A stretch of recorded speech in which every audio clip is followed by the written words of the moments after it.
अस्सलाम वालेकुम फ्रेंड्स, उम्मीद है आप सब लोग खैरियत से होंगे। अब जैसे कि आप सब लोगों को पता है कि सितंबर में इनकम टैक्स रिटर्न्स की डेट आती है रिटर्न्स फाइल करने की। और इसके अलावा जो एफपीआर है उसने 2021 के लिए टैक्स ईयर 2021 के लिए रिटर्न्स ओपन कर दी कि आप लोग किसी भी वक्त फ़ाइल कर सकते हैं। तो उसमें जो लास्ट ईयर और प्रीवियस ईयर्स में कुछ प्रॉब्लम्स जो देखने में आई थी कि कुछ लोगों को आईआरएस की प्रॉब्लम होती है, उसमें वो टाइमली सबमिट नहीं कर सकते रिटर्न और लेट हो जाता है उनकी रिटर्न फाइलिंग, जिसकी वजह से पेनल्टी वगैरह का इशू बन जाता है।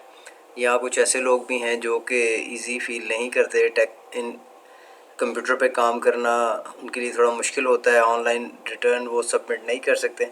तो उनके लिए एक थोड़ी सी फैसिलिटी और दे दी गई है। एफपीआर ने भी एक सर्कुलर इशू किया है, एसआरओ जो है नोटिफिकेशन 27 अगस्त 2021 को, जो स्क्रीन पे नज़र भी आ रहा है आपको। इसमें ये कहा गया है कि जो सेक्शन 237 सब सेक्शन 1 है इनकम टैक्स ऑर्डिनेंस का, उसके तहत एफपीआर ने एसआरओ जो लास्ट इशू हुआ था 16 अगस्त 2021 को, जिसका नंबर था 1022 I/2021, उसके तहत इन्होंने कुछ अमेंडमेंट कर दी हैं। और पहले देखते हैं 1022 जो सर्कुलर था लास्ट जो आया था वो क्या है। ये 1022 हमारे सामने है, 16 अगस्त को इसकी डेट थी।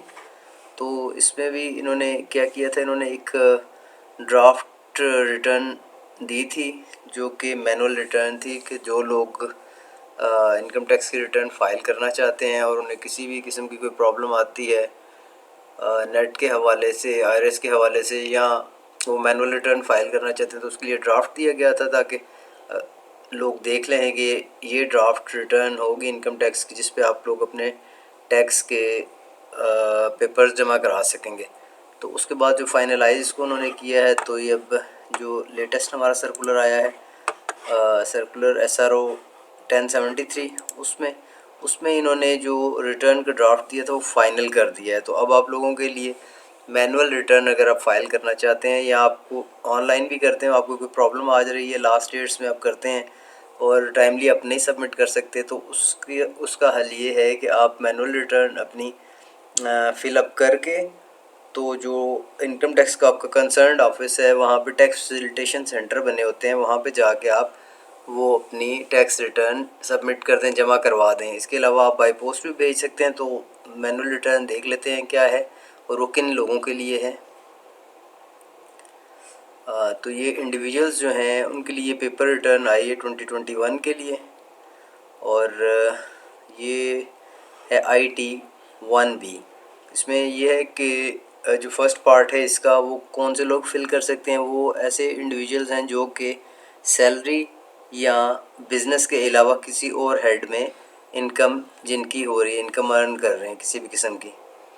तो नॉर्मल रिटर्न की शेप है इसकी, इसमें ये प्रॉपर्टी इनकम आ जाती है आपकी, गेंस वगैरह आ जाते हैं कैपिटल एसेट से, और आपकी जो सैलरी है बिज़नेस के अलावा अगर कोई अदर सोर्स है तो वो वाली आपने इसमें फ़िलअप करनी है। फॉरेन इनकम आपकी आ जाती है और बाकी भी सारे इसमें आ जाते हैं, लेकिन इसमें आप सैलरी और बिज़नेस वाली जो आपकी इनकम है वो आप इसमें सबमिट नहीं कर सकते। बाकी सारी डिटेल्स उसी तरह ही हैं इसके अंदर।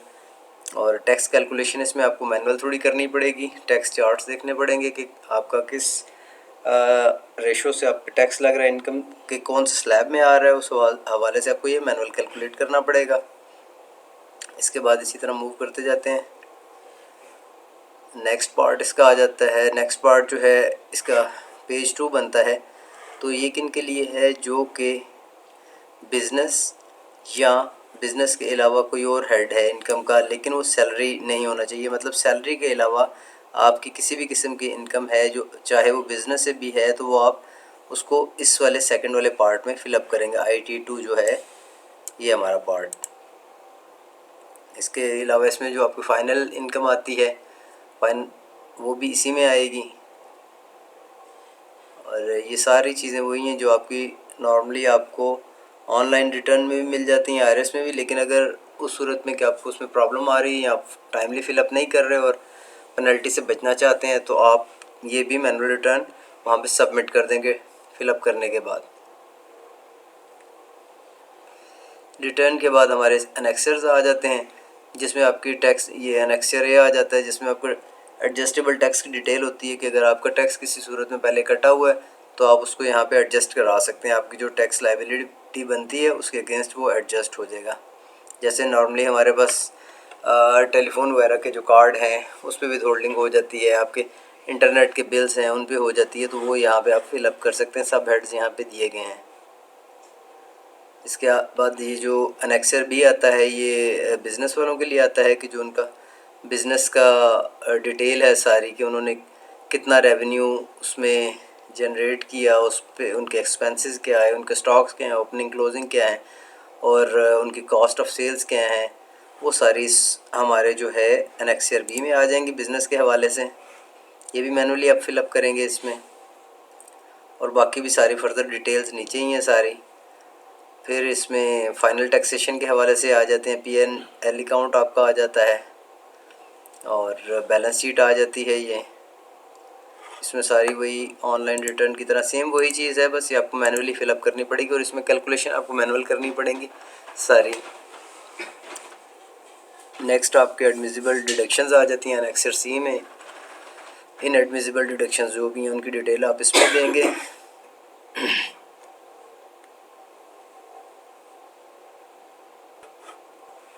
इसके बाद ये हमारा एनेक्सर डी आ जाता है। इसमें आपकी जो मशीनरी लगी हुई है या बिल्डिंग है, कंप्यूटर्स वगैरह हैं, इसके हवाले से जो भी चीज़ें हैं जिन पे डेप्रिसिएशन अलाउंस आपको मिलता है वो आप इसमें देंगे। एनेक्सर डी में आप उसकी डिटेल फिलअप करेंगे। और फिर एनेक्सर ई आ जाता है, अगर ये एप्लीकेबल है तो आप इसको भी फिलअप करेंगे। नेक्स्ट जो मेन आती है, जो इंडिविजुअल केसेस में आती है, आपकी पर्सनल एक्सपेंसेस और वेल्थ स्टेटमेंट आती है। तो पर्सनल एक्सपेंसेस के लिए एनेक्सर एफ़ यूज़ होता है। एनेक्सर एफ़ में आप जितने आपके पर्सनल एक्सपेंसेस हैं उन सब की डिटेल आपकी हेड वाइज दी गई है, जो कि आपका रेंट है बिल्डिंग का, वो travelling, electricity, water, gas, telephone, जितने भी बिल्स हैं उनकी डिटेल आप यहाँ पे हेड वाइज दे देंगे। और जो पर्सनल एक्सपेंसेस आपके हाउस होल्ड हैं, घर के अखराजात वगैरह हैं, वो दे देंगे आप इसमें। और अगर आपके साथ कोई और शेयर करता है फैमिली मेम्बर आपका तो उसकी डिटेल दे देंगे, उसकी शेयरिंग डाल देंगे, वो कितनी % आपके साथ शेयर कर रहा है। नेक्स्ट जो मोस्ट इंपॉर्टेंट चीज़ है इंडिविजुअल केसेस में, वो वेल्थ स्टेटमेंट जो है सेक्शन 116 के तहत आती है। इसको इंडिविजुअल केसेस में लाजमी आपने फ़िलअप करना होता है, क्योंकि अगर आप इसको फ़ाइल नहीं करते तो आपको नोटिस आ जाएगा इसका कि आपने वेल्थ स्टेटमेंट फ़ाइल नहीं की। तो वेल्थ स्टेटमेंट नॉर्मली आपकी जो भी जितने भी डिटेल है आपके नाम पे, एसेट्स हैं किसी भी किस्म के, उन सब की डिटेल्स आपने देनी होती हैं सारी। हर चीज़ की डिटेल यहाँ पे लिखी हुई है। एग्रीकल्चरल प्रॉपर्टी है आपके पास, कोई कमर्शियल लैंड है, रेजिडेंशियल प्रॉपर्टी है, उसकी डिटेल आप देंगे।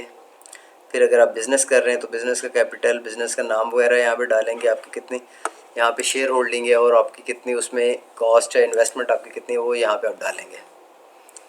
ये कंटिन्यूशन है, पेज 2 आ गया वेल्थ स्टेटमेंट का। और यहाँ पे आपके जो बैंक अकाउंट्स हैं उनकी डिटेल आप डालते हैं। करंट अकाउंट है, फिक्स डिपॉजिट है, प्रॉफिट एंड लॉस है, सेविंग है, बॉन्ड्स हैं, सर्टिफिकेट, किसी भी किस्म की मतलब आपके इन्वेस्टमेंट जो है किसी डिपार्टमेंट में, किसी बैंक में, उसकी डिटेल आप यहाँ पे देंगे। और इसके बाद आपने अगर लोन लिया हुआ है पर्सनल किसी भी किस्म का, नॉन बिज़नेस जो है, उसकी डिटेल आप यहाँ पे देंगे। फिर आप अपनी गाड़ियों की डिटेल यहाँ पे दे देंगे कि मोटर व्हीकल्स जो आपके हैं, बाइक्स हैं, किसी भी किस्म की car, jeep, motorcycle, scooter, van extra कोई भी चीज़ है उसकी डिटेल यहाँ पे आती है वेल्थ स्टेटमेंट में। उम्मीद है ये आप लोग करते रहे होंगे, पहले भी आपको पता होगा इसके बारे में कि क्या क्या एसेट्स हैं आपके पास।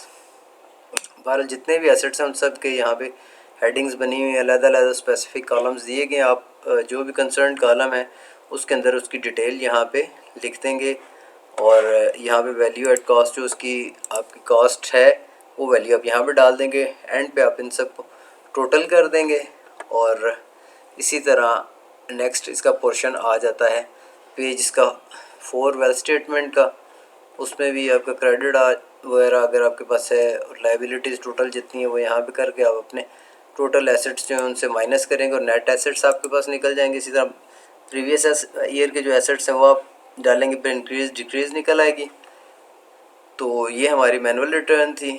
और ये थोड़ा उसको फिलअप करने का तरीका था। एंड पे आपने इस पर अपना नाम CNIC लिख के, कैपेसिटी आपकी क्या है, सेल्फ कर रहे हैं, आपको कोई रिप्रेजेंटेटिव है जो इसको फाइल कर रहा है, तो ये सब चीज़ें आप इसको फिलअप करके साइन करके आप बाई पोस्ट या बाई हैंड जो आपका कंसर्न टैक्स ऑफिस बनता है वहाँ पे आप इसको सबमिट कर दें, प्रॉपरली रिसीव कराएं ताकि आपके पास रिसीविंग हो। कल अगर आपको कोई प्रॉब्लम आती है कि आपने रिटर्न प्रॉपरली टाइम पे जमा नहीं कराई तो आप उसका रिस्पांस प्रॉपरली कर सकें।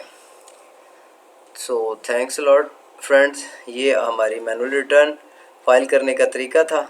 आपने देख लिया कि मैनुअल रिटर्न हमने किस तरह भरनी है, और IRS में अगर प्रॉब्लम आता है और आप टाइमली फ़ाइल करना चाहते हैं तो आप इस चीज़ को अवेल कर लीजिएगा।